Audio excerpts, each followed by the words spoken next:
নমস্কার বন্ধুরা, আবার চলে এসেছি। আজকে রান্না করবো পুঁইশাক কুমড়োর তরকারি। এখানে শাক কেটে নিয়েছি আর এখানে কুমড়ো পুঁইশাক আলু কাটা আছে। দেবো ফোড়নে একটু পেঁয়াজ, কাঁচা লঙ্কা, রসুন কুচি। তো চলো এবার পাঁচফোড়ন তেজপাতাটা দিয়ে দিই। কড়াই দিয়ে দিয়েছি তেল, নিয়ে নিয়েছি পাঁচফোড়ন, শুকনো লঙ্কা, তেজপাতা, ফোড়নগুলো দিয়ে দিলাম। পাঁচফোড়নটা লাল হয়ে গেছে, দিয়ে দেবো পেঁয়াজ কুচি।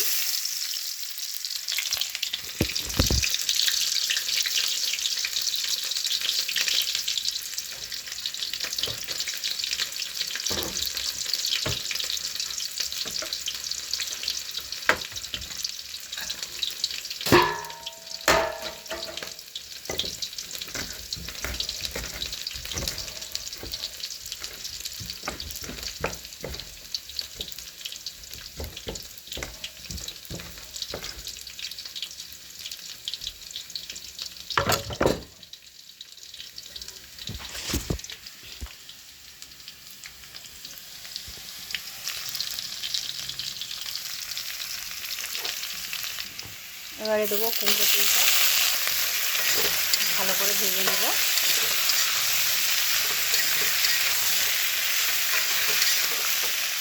দিয়ে দেবো নুন, ভালো করে নুনটা মিশিয়ে ভেজে নেব একটু।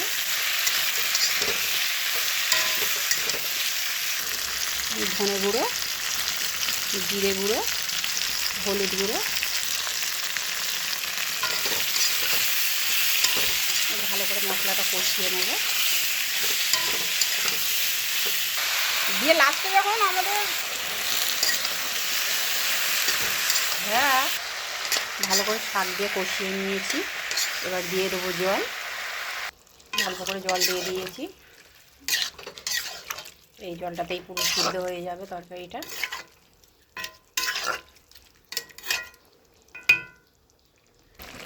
তরকারিটা আমার হয়ে এসেছে, একটু রস আছে, ঝোল আছে তরকারিটাতে, ঝোলটা মেরে নেব। নিলেই আমার তরকারিটা হয়ে যাবে।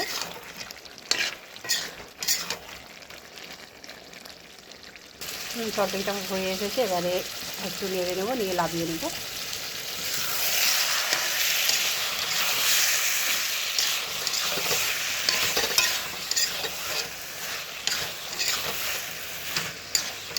ভালোভাবে তরকারিটা হয়ে গেছে, তরকারির জলটাও মরে গেছে। পুঁইশাক আলু কুমড়োর ঘন্টটা তো আমার হয়ে গেছে।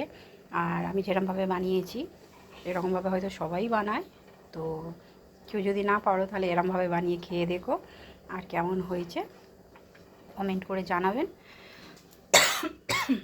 চ্যানেলটা সাবস্ক্রাইব করে দেবেন, শেয়ার করবেন। আর এই গরমে সবাই সুস্থ থাকবেন, ভালো থাকবেন। নমস্কার।